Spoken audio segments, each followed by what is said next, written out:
qu'il n'y a pas cette forme effectivement de perversion, de se dire à un moment, on rentre dans un univers, on rencontre des gens de manière virtuelle, qu'on ne connaît pas, qui deviennent des soutiens tout d'un coup, ou alors effectivement, dans le pire des cas, des agresseurs.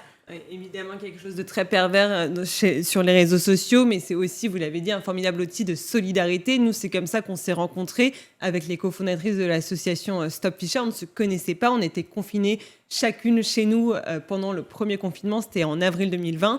Et de là est née cette association qui aujourd'hui a pour but de lutter contre une des dérives des réseaux sociaux. Donc c'est les deux. En fait, c'est un formidable espace d'échange, mais pour qu'il le reste, il faut absolument qu'il soit mieux régulé. Parce que sinon, c'est quoi la solution quand on est harcelé ? C'est de les quitter, les réseaux sociaux. C'est de ne plus s'exprimer. C'est la censure. Ça changerait quelque chose parce qu'en fait, une fois qu'on a amorcé, que la bombe est amorcée, de toute façon, qu'est-ce qui se passe ? Reste l'adresse, reste le numéro de téléphone, reste le visage qui est marqué. Donc est-ce que même si on quitte les réseaux sociaux, c'est terminé ? Non ? Non, en fait, et c'est aussi une des grosses difficultés aujourd'hui, c'est-à-dire que ça peut ne jamais s'arrêter. C'est quelque chose qui est, à mon sens, pas encore assez pris en considération par les juges qui allouent des dommages et intérêts aux victimes.